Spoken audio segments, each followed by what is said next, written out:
All right, guys, it's pizza day. So last night, Mike and I made the dough and I acted like a buffoon, but that's what you get with me. Sorry. And right now I'm prepping ingredients for several different pizzas because this dough is gonna make probably between 4 and 6 pizzas worth, depending on how thick you make your crust. And I almost just flipped a knife across the room.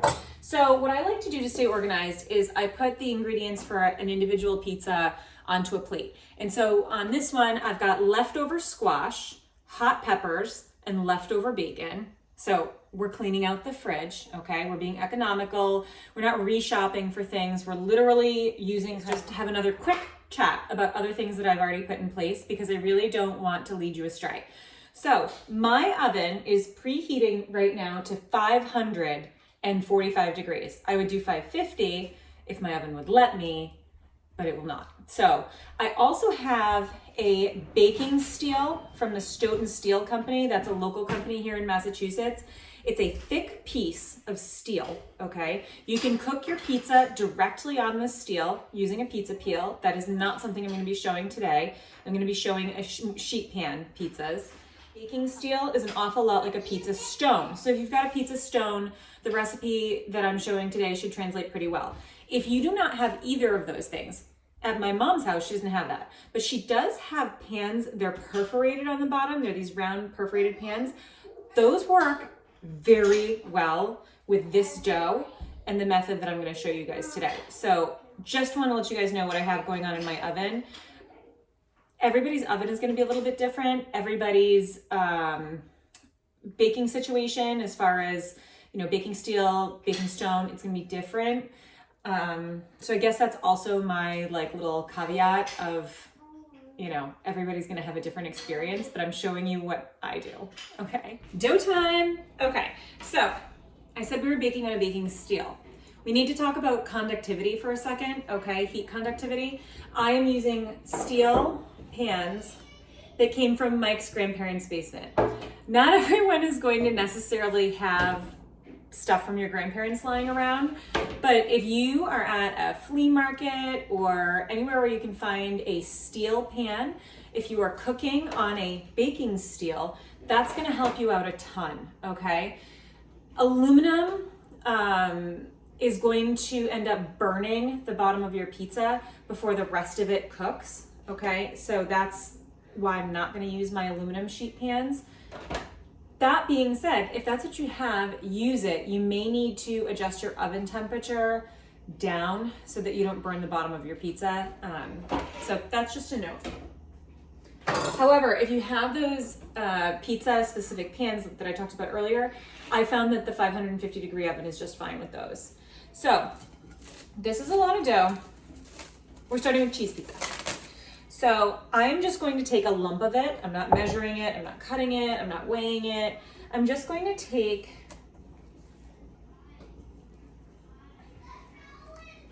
this is my bigger pan, so I'm going to use kind of that much dough. And we need some olive oil on the pan. Okay. Oh, by the way, the kids are in the bath again. So they're yelling and screaming and having a great time. Mike is with them. Don't worry, they're not alone. I would never do that. But we like to end weekends, Sundays with that afternoon bath. So what I'm doing here with the dough, sorry, we're making pizza. You don't need to know about bath time. Or do you want to know about bath time? I am using my hands to stretch this dough. I don't want to overwork it. We spent a long time fermenting this dough on our counter, so we want to kind of gently press it into the pan. You'll find that if you make this pizza dough, it is a bit looser than like store-bought doughs where you'd really have to work at it. This dough, as you can see, is happily conforming to my pan. All right. So I just kind of keep working it because it'll retract a little bit. Those glutens that you developed. All right, that's pretty much good enough. You can use less olive oil. I'm gonna just tell you right now that fat is flavor. This is pizza night. We're not worried about it. We're not thinking about it. We're not trying to make this overly healthy this evening. We are going to honor ourselves and eat what we want to eat tonight. All right, so sauce. My current favorite is the Rayo's. I have previously really liked, for jarred sauces, Don Pepino. Sometimes I like the ones from the fresh section at the grocery store. You should choose something that your family likes. I also have made my own pizza sauce in the past in a pinch, and that's actually astonishingly simple and something that is a lot of fun to do if you've got the extra time. You basically just blitz jarred tomatoes with some oregano and garlic, like fresh garlic in the food processor. My only complaint with that is that for whatever reason, it does end up a bit waterier. And I think that some of these companies have the recipe down pat. You ready? Okay, so cheese. Mozzarella and an Italian mix. Okay, this mix has Asiago, Romano, and Parmesan. I save the fresh mozzarella for other pizzas. Not because my kids don't like it, but because I like the flavor of these. All right, so you want a good amount of cheese, but not too much. You don't want like an inch of thick cheese on your pizza. Maybe you do. Okay, alter it for yourself. I hear you people being like, wait, I need my extra cheese. Okay, showing you my pizza. Anyhow, the cheese pizza is now going to get some oregano. Just a sprinkle. Not so much that children or, anybody who cares about green things says anything. And voila, she is ready for the oven. All right, for our next creation, I have stretched the dough into my smaller pan.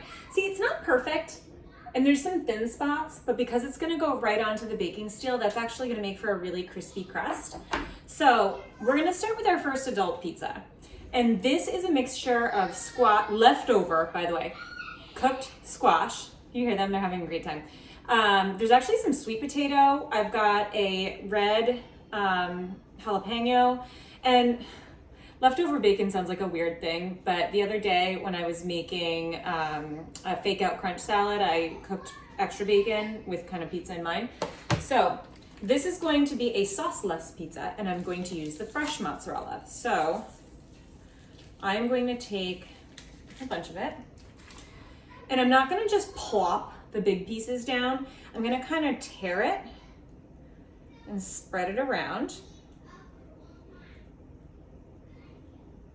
Additionally, with pizza, if you've got ends of cheese, like if you had provolone, if you had, okay, you're probably not gonna have like leftover taleggio or anything like that, but those are the kinds of cheeses to look out for if you wanna take something up to the next level.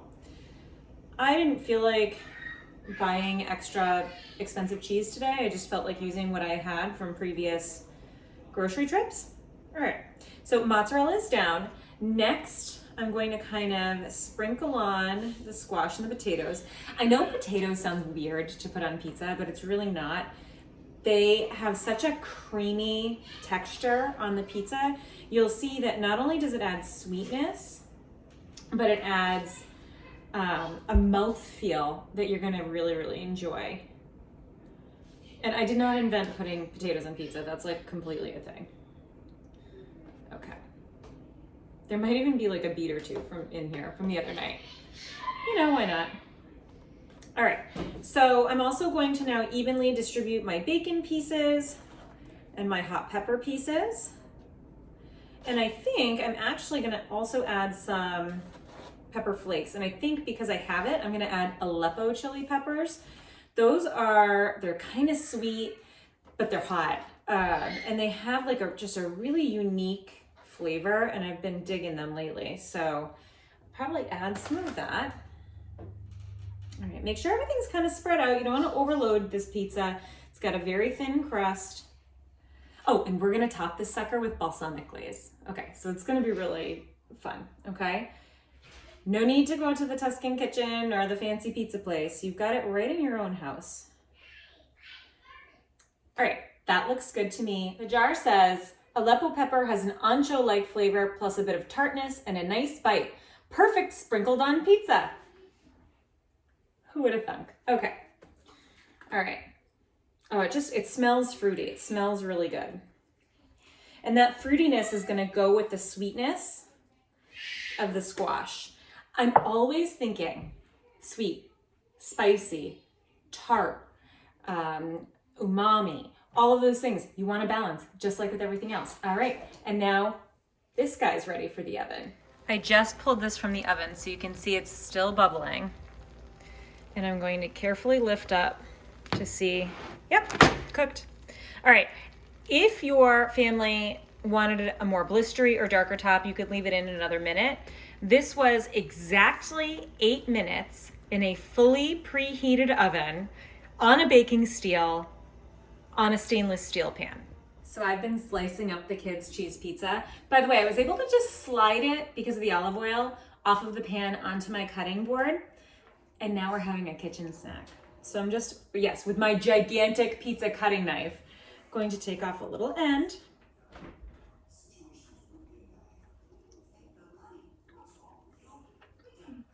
That has such good balance. Cheesy, not too sweet. Just the right amount of salty, because that's actually something you're looking for in pizza. The crust is cooked really nicely. Again, if you want it crisper, you can go crisper. This is mainly for children, so I'm not making it too crunchy or offensive. I love pizza night, like literally, love it. All right, our adult pizza is ready. So I, again, slid it off the pan. It's the squash, it's the hot peppers. All right, balsamic glaze, find it at the grocery store. We're gonna do like a fancy zigzag of that. And if you want, you can also give it like a little sprinkle of sea salt to bring out all of the different flavors, okay? But let's give this guy a try.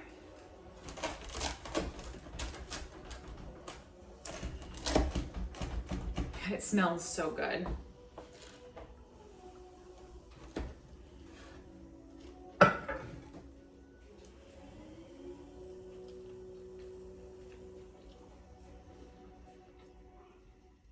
It's hot.